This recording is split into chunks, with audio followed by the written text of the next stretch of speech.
Ready? Ready? Are y'all ready? Cause it's real talk. It's real talk. Tabby, Tassie. Hey, it's real talk. Rare, authentic, real experiences. Welcome, welcome, welcome. We are here with another fabulous episode of It's Rare Rare Talk. talk. Hey Yes, y'all. indeed. So we are here with co-host, Tabby. and I'm Ty C. So I am excited. We are excited, cousin. I'm going to let you introduce our special guest on today. Yes, y'all. So thank you all that are on. Listen, I don't usually do this because my mind don't be on it, but I'm going to tell y'all tonight. Y'all want to share this. You want to get your cousins, you want to get your brothers, sisters, get everybody on here tonight because we have such a special guest. We have been, I don't even want to use the word excited, but we have been looking forward to this episode. Like me and cousin were texting, like, this is going to be good. Like, we just knew that this episode was going to be so good. Like I said, we've been looking forward to it. We were talking earlier about this young man, even comments and people were sharing the post, that he was going to be sharing his story on tonight. I'm walking through the store with tears and I mean, just so elated, just so joyous about this young man who I had the pleasure of working alongside a couple of years ago. And so, y'all, I like to introduce to some and present to others, none other than Mr. Andre Childs. Welcome. Welcome, welcome, welcome. We are excited. Cousin, thank you so much for the connection with Mr. Childs, and Mr. Childs, once again, we just want to thank you for being here. Cousin is exactly right. When I think about the topic that we're actually going to be talking about tonight, like there's a lot of different pandemics that's going on in the world today, but addiction has been a national problem for a long time. Yeah. COVID came in and COVID made its name great and as far as like the headlines on television and media and all of that. But addiction has been, listen here, an issue for a long, long time. It has affected so many different families in so many different ways. And so just to know that Mr. Childs, you have celebrated 5 years in recovery melts my heart. And I have to be perfectly honest with you. This subject area right here is very dear to me. And it's very dear to me, not that I have actually experienced it personally, but coming from a job of 7.5 years of working with individuals who have been battling this for years. I always took my job very seriously. Right. And so to be able to talk about this matter tonight on It's Rare Talk, listen here, I am elated. I am excited. I am excited to hear your story. I love what God is doing in your life right now, right? And so, cousin, I know that, you have this thing where you talk about, we see a person's now, right? But every now has a then. And so Mr. Childs is here with us today to take us back to his then. And so I'm excited for his transparency. I'm excited for the support that he has had along the way. Andre, that's absolutely amazing. But once again, I'm excited that he made it out, cousin. And I'm glad that you two have an awesome connection. Yes. And once again, just excited to have him on the show. Yes. So welcome, Mr. Childs. Thank you. So we're going to ask that you would take us back to wherever, if you want to do the childhood or teens. Tell us how you were as a kid, if you were quiet, rambunctious, whatever. Give us a little background. Yeah, as a child, I very athletic, played sports, basketball, football, ran track, and wasn't quiet. I definitely talked a lot. But like I was thinking about it, back from 8 to 14, I was like my life was very good, playing sports, getting good grades, going to school, just doing everything I was supposed to do. And I felt like when I got to, even through high school, you know, 9th, 10th grade, 11th grade, I was real little. So like I just kind of stayed to myself a lot. Yeah. Played sports, stayed to myself because my sister, you know, she graduated in 2004, went to Hampton University, was always making honor roll, dean's list. Like, so I felt like, man, I have to stay on top of myself because like, you know, she out here like doing her thing, and things didn't end up that way. And sometimes I sit back and I ask myself, you know, maybe I didn't feel like I was good enough. You know what I'm saying? And that's maybe what transpired to send me in the wrong direction. So, you know, my childhood as a young child, everything was fine. My teenage years is when things started to take a turn. Okay. So how about senior year? Did you graduate or I graduated high school, you know, played varsity football, running back, defensive back, played basketball, and I even went to a JUCO college in Oklahoma for 2 years. And I feel like that is when I realized that maybe I might have an addiction problem. I didn't know nothing about addiction, narcotics, Alcoholics Anonymous, but I was in school and I was out like partying. You know what teenagers do, young kids do. You go to college, you party, you get up, you go to class. Well, the difference was I was partying and everybody else was getting up and going to class and I wasn't. Okay. I'm saying, so after being out there for a year and a half, I came back home to Claymont, Delaware, and that was in 2011. And that's really when I had like dibble and dabble, you know, smoking, drinking, doing some pills here and there. But when I came back from college is when my addiction really took off. Yeah. So it went to a whole nother level. Was it because you just had idle time? Do you feel like, so you didn't finish? You went to JUCO for a year and a half, but you didn't finish. You came back. So when you got back, did you feel like, man, what do I do now? Like, what do you think your mindset was at to cause, like you said, the dibbling and dabbling to go haywire, out of control?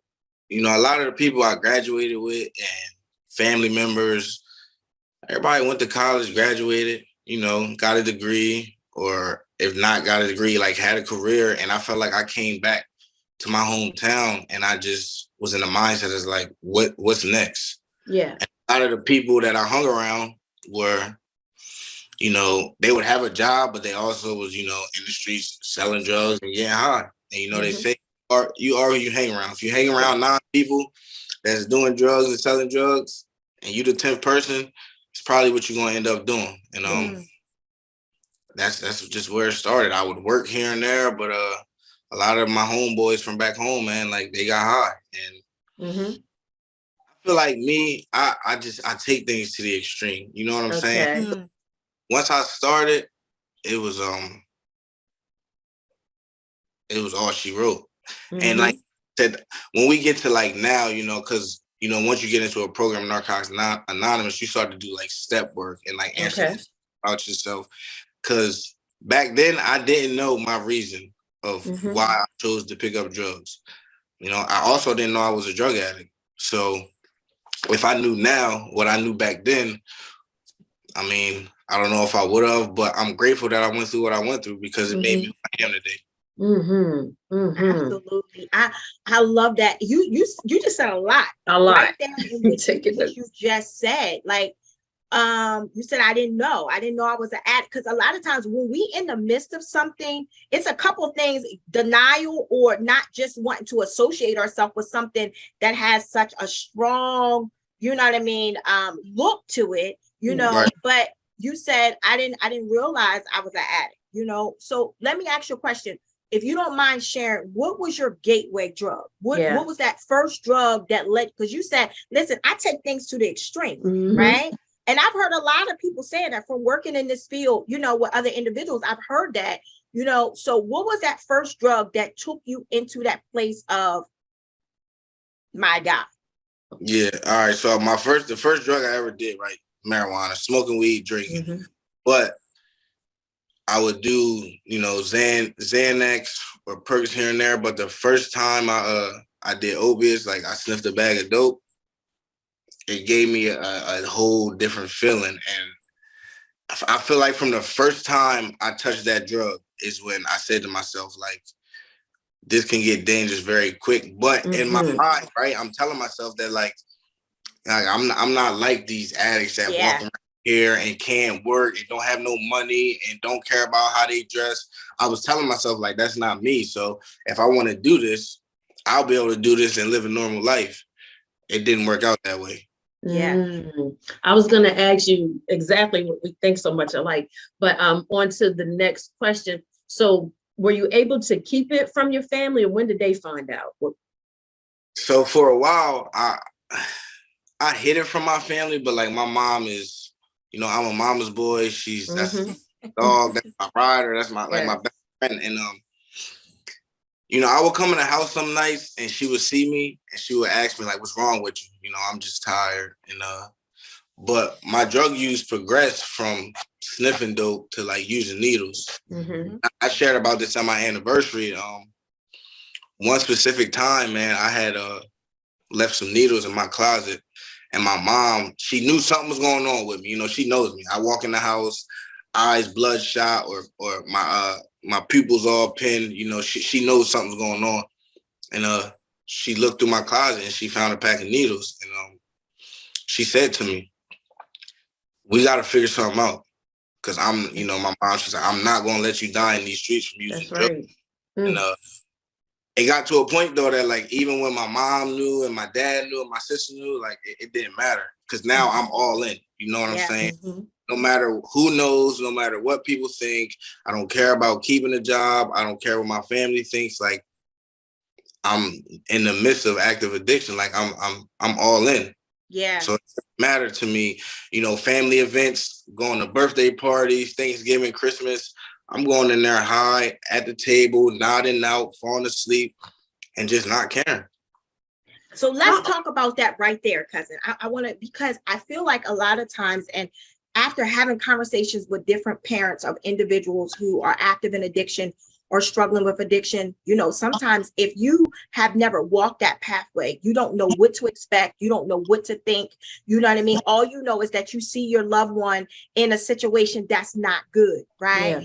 And so I heard him say, listen, at that point in my life, all I cared about was my addiction, right? And it's because that disease takes over, right? And so that person that they actually seen come into the dinner table and things like that, it was taken over by a different force. Yeah. Yes. Right. And that thing, I heard what you say. You was like, in the beginning, when I took on the heavy stuff, the opiates or whatever, I knew that it could become dangerous. I heard about it, you know what I'm saying? But in my mind, because right at that point, it hadn't taken over your mind. In your mind, I got control over this. Yeah. Right? That's what a lot of people actually believe, that they got control over it. You know what I mean? Not realizing that thing right there, man, that's a demon all by itself. All by itself. Yeah, that thing, it's coming to take over everything. And before you know it, the individual is out of control with it, right? And so here you are, you're showing up. You still showing up, but you showing up with something riding your back. Right. Yeah. Wow. I was going to ask too, were you working? Were you still functioning like with a job, or was you just like getting your money in the street or whatever? I was working. I would have a job here and there, Okay. I used to work with my uncle cleaning like Wawa floors, and then I worked at Bellevue State Park.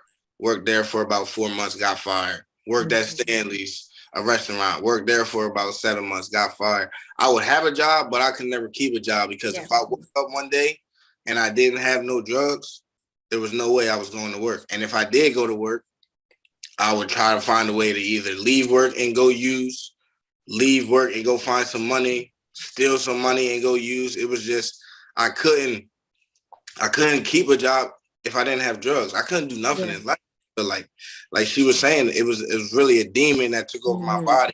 Like if I wake up today and I don't get no drugs in my body, I will not be a productive person. It had you like that. And so what's your age range during this time? I would say when I was deep in my addiction, 19 to 25.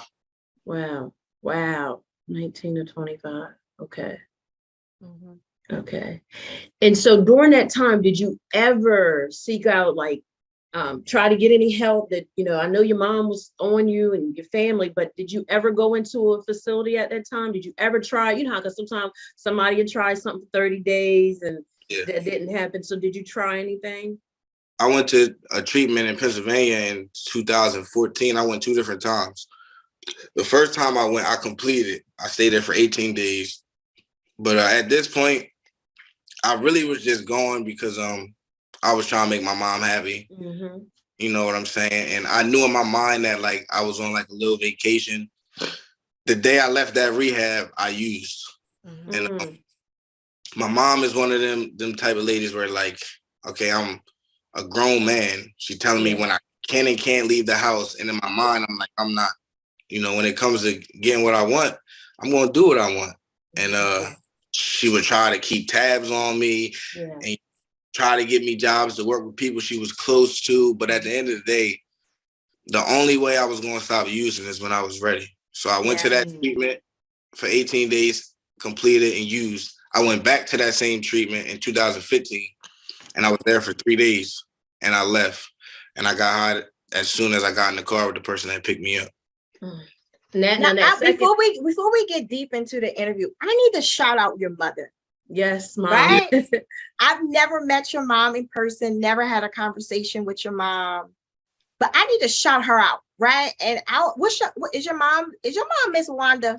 Yes. The reason why I want to say that is because like I told you prior, I was reading the comments on our Facebook page, and I can tell that your mom loves you. 100%. I can tell that your mom is one of your biggest cheerleaders. And from a mom to a mom, I get it. Yeah. Right? All she wanted to do was protect her seed. That's it. Right? And she was riding with you. I want to tell you something. Consider yourself blessed, because I've seen a lot of individuals whose support system fell off because they couldn't handle the fact that their child was in active addiction. Mm-hmm. And so for your mom to continue to ride that thing out with you to the point to where you are now, listen, Miss Wanda, shout out to you. Shout out to you. And so I just wanted to stop and say that and give her flowers. Wow. She's here. I'll add to that, because working with Andre, I know he loves his mom. He loves his mom. He's very family oriented. Yeah. And so I just wanted to highlight that we know mom did her part, we know this was not her fault or her doing. This was choices that you made, Absolutely. When you strong-willed and you have this mindset, I'm going to do what I want to do. That's, what I'm saying? Because even us, I guess we could call ourselves mama bears, because our kids are grown. My youngest is 16, but I'm still like that. Andre, me and Tonette, our boys they're knocking on 30, but we still like, where you, you know what I mean? Where you at? Because it's a different world, you know what I mean? Yeah. And I commend your mom for that. I'm not losing my son, because that's our mindsets with our boys, you know what I mean? So yeah, that's a lot with that. Yes. A lot with that. But I like what he said, cousin, not to cut you off. No, he said, first of all, he respected his mom enough to try to go, for the simple fact because he knew that would please her. Yeah. But to all of our viewers and individuals who are active in addiction right now, because cousin, we here to throw a line of hope. Oh yeah. Right, Andre, that you are part of the line of hope for individuals who still are part of your then. See, you've crossed over, but it's still some individuals that's still fighting in that place that we're talking about where you used to be. And so what you are doing now is you are physical hope for people to show that I've been there, done that, understand it all, right? But I also know that there is a way out, right? And so, cousin, I like when he said, I went there, because I knew it would make my mom happy, but I didn't go there because I wanted to go. That's right. Right. That's right. So we know that makes a difference in the treatment. That makes a difference in the recovery process. If that's not from your heart, right? If that's not something that you want to do personally, listen here, it doesn't give you that result that you're looking for. Not at all. Not at all. So we want to move forward. We want you to get us to your lowest, like that. I couldn't believe I got here. What was your lowest? I would say I went to Warwick in 2015. So in 2015 was when I'm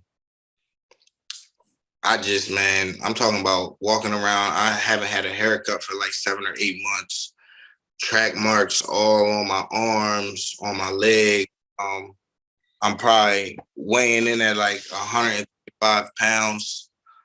And at a point in my life where like I didn't want to work, I'm 24, ready to turn 25. And like I'm calling my mom at nighttime, asking her, can she stop at McDonald's and get me a double cheeseburger from McDonald's? Like I'm a grown man with no money in my pocket, not eating, not caring what I look like. If I wanted to go get a haircut, I have to call my dad and try to get some money. I was hopeless. Like I'm talking about down bad, man. And at that time and point, like I didn't really have no hope. Like if I'm being honest, it was times when like I would stick a needle in my arm and like I would hope, maybe maybe this will be it, because I'm tired of suffering and I don't know how to get clean. I went to treatment, that didn't work, and I was okay at 24 years old. That like, man, I'll probably die before I'm 25 as a drug addict, and I'm all right with that. But in all reality, I really wasn't okay with that. I was just so far gone in active addiction that I just didn't want to live no more. Jesus. Jesus. The battle became that severe. Yeah. And I believe what you are saying, you gotta excuse me, because man, this topic makes me emotional, because I want to see people win. I want to see people free, and I want to see people healed. And I believe what you just said is what a lot of people feel on the inside. Yeah. You're speaking, you are able to verbalize now what so many people really want to say. Yes. Right? But you said, I'm saying this, but this is not, there's another part of me saying that I do want to live, but I can't kick this thing. Yeah. This thing is too heavy. This thing has overtaken me. This thing has taken me to my lowest point of just not caring. Yeah. Right? And so here we are. That is a very low point. Yeah. Yeah. And cousin called me before the show started. And she said to me, I'm going to wear a shirt that speaks something inspirational, because when I think of this young man, that's what I think about. And I said to her, there's a call on his life. Yes. And we're talking about right now where you were at your lowest point. We come to encourage somebody on the day. That's good. You said I was at my lowest point where you say I'm done. Right? Cousin's shirt says, long story short. God saved my life. God saved my life. Yeah. I have many inspirational shirts. But when I was thinking about what shirt I was going to wear on the show, when I was thinking about the show all day long, if I could show you the dialogue between me and my cousin texting about this show, all I could think about was this word right here for your life. Purpose. Yes. Purpose. Yes. Your life is purposed. Yes. That's what your mind was saying, but God had another plan for your life. And so here we are at this point right here, and you're saying, I don't want to. What was the turning point? Where did this shift come in at? I was sitting in my kitchen with my mom and my sister on Easter 2015. And we had Easter dinner, just me, my mom, my sister, and my nephew. And I remember, man, my sister sitting at the table, like she's also one. You know, my mom, my whole family supports me very. But this particular moment, it was me, my mom, and my sister sitting in my mom's kitchen, and I just remember like my sister just crying and asking me like, "Why can't you stop?" She's like, "I don't understand. Why do you have to live like this? Like, why can't you do something different? You've been to treatment, it hasn't worked. We try to come up with these ideas, like nothing's working. Like, I don't want to lose you. I don't want you to die in the streets, but like, why can't you stop?" And at that point, I didn't think she really understood how deep this active addiction was for me. But I just remember seeing my mom and my sister's face, man, in 2015, and I said to myself, I gotta give myself a chance. I had this therapist that I talked to, you know, and I'm always been the type of guy, man. Like, I'm always honest. I'm always open about what I'm going through and what's going on. And she found that treatment facility, Warwick Manor. I can honestly say, even when I went there, right, when I left there, I didn't stay clean right away, but I didn't go back home. You know, I went to that treatment facility. It was about a couple of days before I was ready to leave. And I just told my counselor, man, if I go back home where I'm comfortable, I'm going to put myself with people. I'm going to put myself in the same neighborhood. I know where to go. I can walk there. I don't need a phone. I'm not going to stay clean, and I'm going to end up dying. And I went to that treatment facility in 2015, and I stayed down here. But the disease of addiction is so crazy, right? Because like I still found a way the day I got out of Warwick to go back to Delaware one time, use, and then come back to Maryland to a recovery house. Because I still didn't know if I was ready to stop. Like I would go back and forth, man, so much. I don't want to use, but when that thing is on my shoulder talking to me, sometimes it's hard to shake it off. And 2015 was an up and down year for me. You know, I went to Warwick, I went back home, I went to a recovery house, I got a couple months clean. I think I had like 90 days clean. I got kicked out of the recovery house. I went to another recovery house. I kept using. I went back home, continued to use, then came back down here in October of 2015 because I said to myself, the only place I've ever got any type of clean time was on the Eastern Shore. And I felt like when I went back home after being down here, it wasn't even about like being in a dark place. It was just about the years that I've spent in Claymont, Delaware doing that, and the 90 days that I spent up here clean. And I said to myself, I'm tired of living this way, man. Like, I'm just tired, you know, and now I'm going to go down there and give it 100% shot. You know what I'm saying? I'm going to give my all. I'm going to take some suggestions. I'm going to get a sponsor. I'm going to do step work. I'm going to find some people who really, you know, got some clean time and are really trying to live a new way of life and be productive members of society. And that's what I did. And, you know, my story, relapse is a part of my story, right? Like I had years clean from October 2015 to October 2017, and then I relapsed after having 2 years clean. And even just sitting here thinking about that, man, like I know what I did wrong. I know what happened, because it wasn't like I wasn't happy, you know? Yeah. Those 2 years was the best 2 years of my life. But for me, when I started dealing with somebody back home, and I like kind of like disconnected myself from the program of Narcotics Anonymous, from my the people in my recovery house, my sponsor, my sponsees, and I started hanging back around with the same dudes I hung with when I was in active addiction. But I thought I was okay because I had 2 years clean. And let me tell you something. Listening to you makes me think about how powerful the mind is, right? But then you still had the drugs that's affecting the mindset all the more. You know, they always say a mind is a terrible thing to waste, but the mind is very powerful. That mind have us doing all kind of stuff.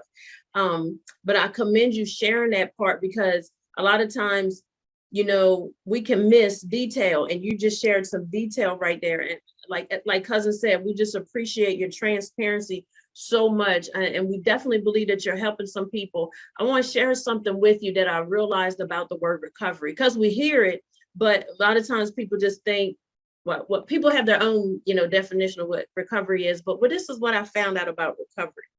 It's about the get back. That's in Latin, that's what it is. It's get back. It's getting back and getting back what we lost. Now, my struggles weren't your struggles. I don't have your story, but I definitely had some things that I had to recover from. So I had to get myself back together, my mind, you know, healing, all that stuff. Everybody has a different journey, and this one just happened to be yours. But I think about how, you know, you persevered, you know, even when you didn't know what that was going to look like, you know, and you could have just quit and gave in. But, and as cousin said earlier, God had a plan. Even when you thought that needle, one of them last needles was going to be it, God said, not so. See, when he has a plan, it doesn't even matter what the enemy does. It won't work. It'll form. It might even manifest, but it doesn't mean it's when God has when you're sealed, like when you're chosen for such a time as this, the enemy he can only do so much. But just the fact that you kept persevering, and guess what? God knew all along that heart. He knew your mind was doing its own thing, but he knew deep down you really didn't want to die. Like you thought you did, but inside you really didn't want to go out like that. Nah, you didn't want to go out like that. And so I'm just so grateful to God that I was able to, you know, work alongside you. So we're gonna move into, you know. Hold on 1 second, cousin. I just want to share one. I listened because words mattered. Yes. I listened to him say, I went to rehab because of my mom. Mm-hmm. And then I got to a low place. And then I heard my mom and my sister. I heard. Then I heard him say he got to talk with himself. Yes. Mm-hmm. I'm tired of this. Yes. Mm-hmm. For all those that are watching and viewing and want out, you got to have a conversation with yourself and mean it. I heard him say, I want out. Mm-hmm. And then he started to seek out places of his. See, once you have that mindset, once he was ready to shift, didn't say the opposition wasn't going to come, right? But he was ready to shift.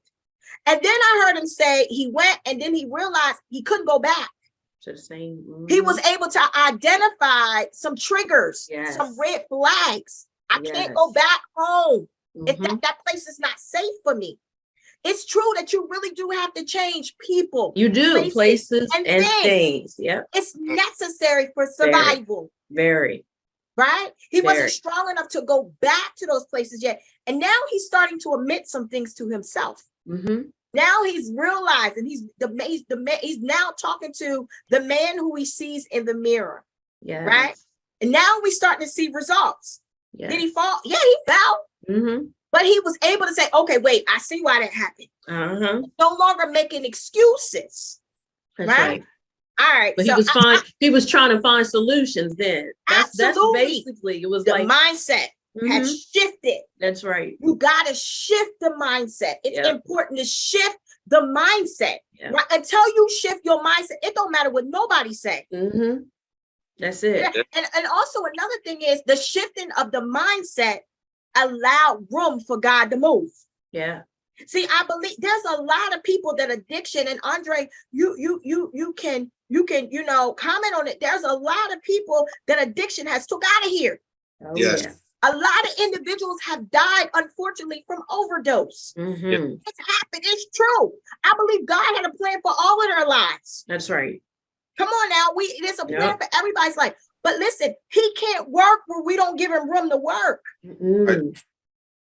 When you shifted your mindset, because what you don't understand is, listen here, there was a word that was spoken over your life. Yes. And I'm assuming from reading a message, right? Your mom commented and said, I'm so proud of you, son.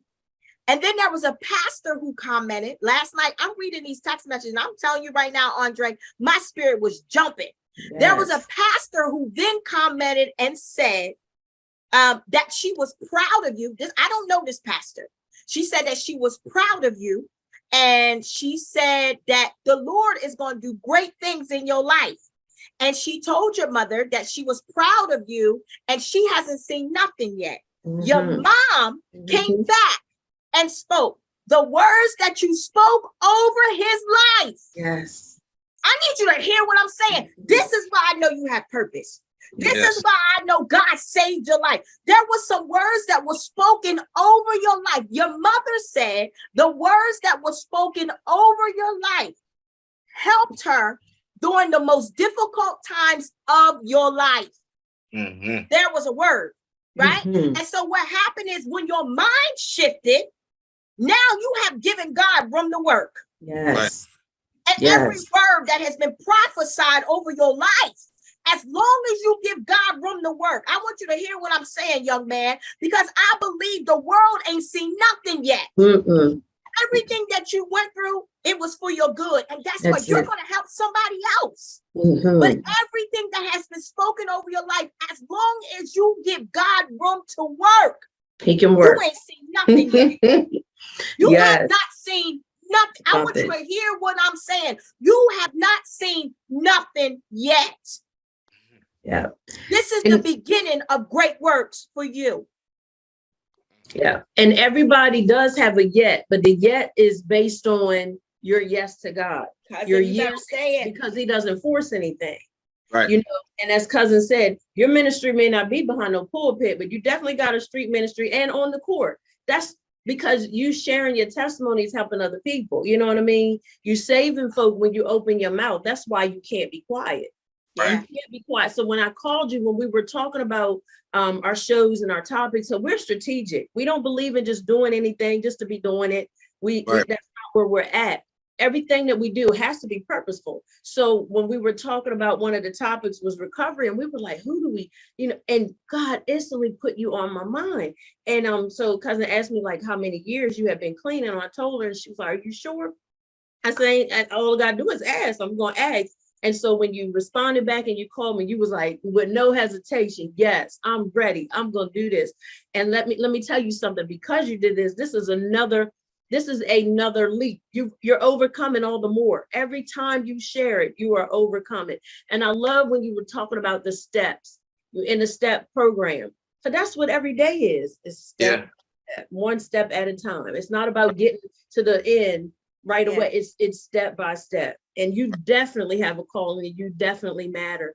And I just think about your now, because working with you, and I didn't grow up around you, only knew what you shared with me, but working with you, I seen, you know, how you were so family oriented. You would bring your nephew on the trips and stuff like that. And, you know, just being hands-on with the kids, very manneral, you know, you have your mannerism. Like, so I know mom put in that work. You know, you were a gentleman. And I wanted to publicly say that you were a gentleman. We worked in close proximity. You were a gentleman the whole time.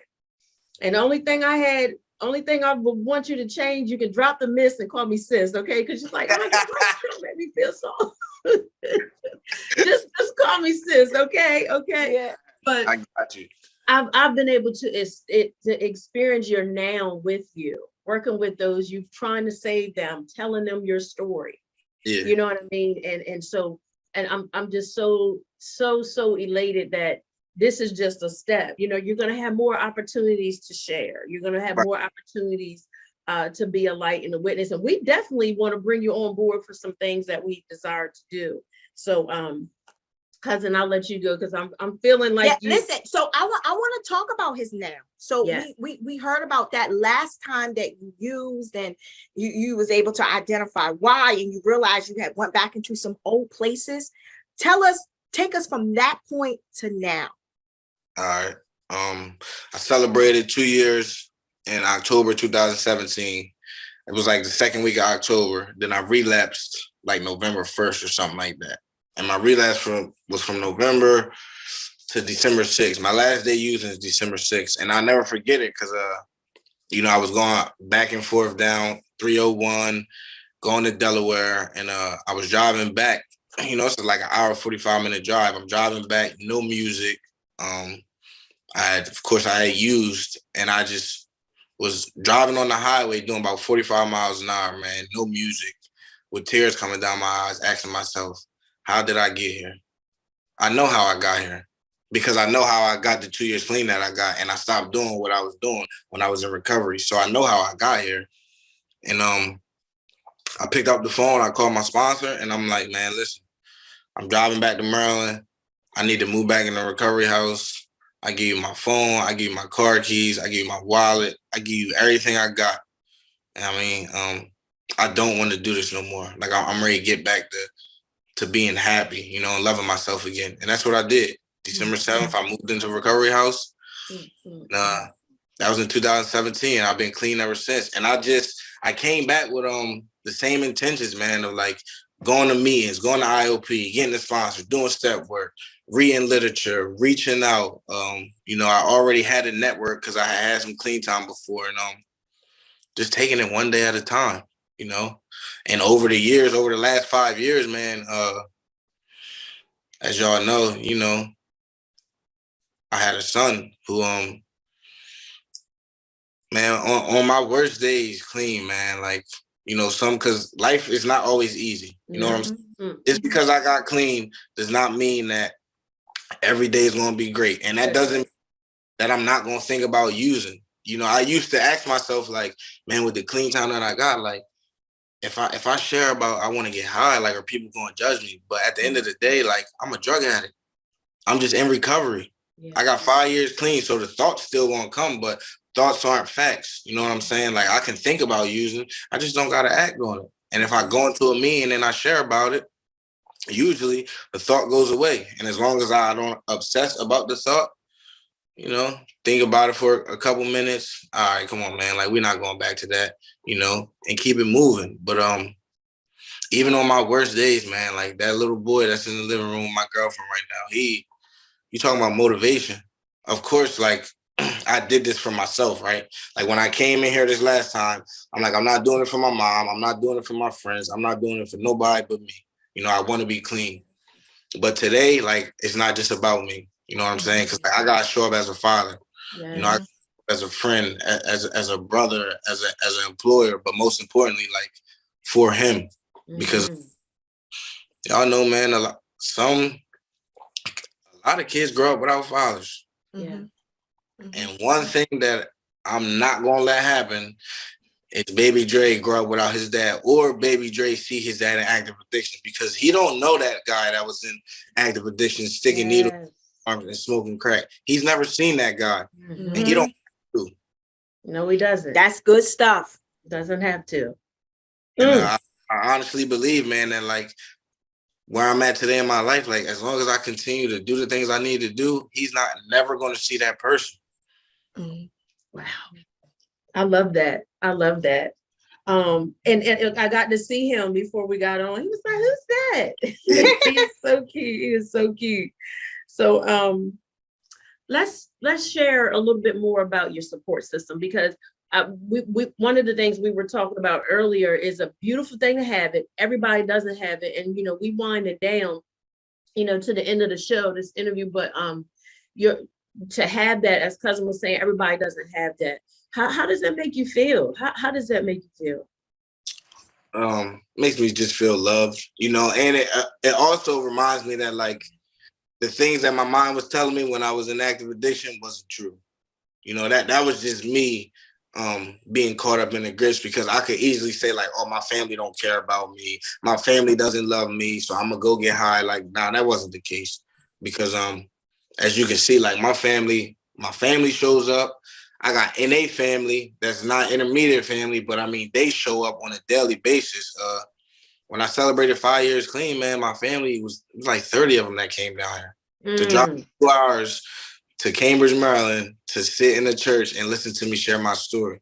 Wow. And I truly believe that if it wasn't for my Narcotics Anonymous network, man, like, the guys in my network who I can get vulnerable with, it's been multiple dudes that I'm talking about, I've like real tears cried on their shoulders, or vice versa.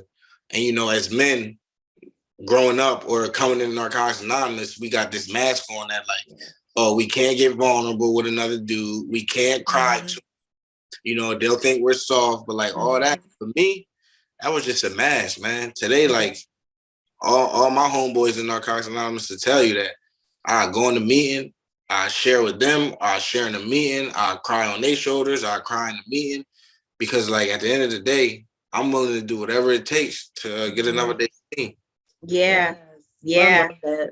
Yeah. One day at a time, man. That's all we're required to do. That's it. When we try to live more than one day at a time, that's too much. Yeah. That's all. It's too weighty. It's too heavy. Even for those who are not struggling with addiction, all we are required to do is live one day at a time. That's it. One day at a time. And so just know, we encourage all of our listeners, just know if you have that support system, reach out to them. You know what I mean?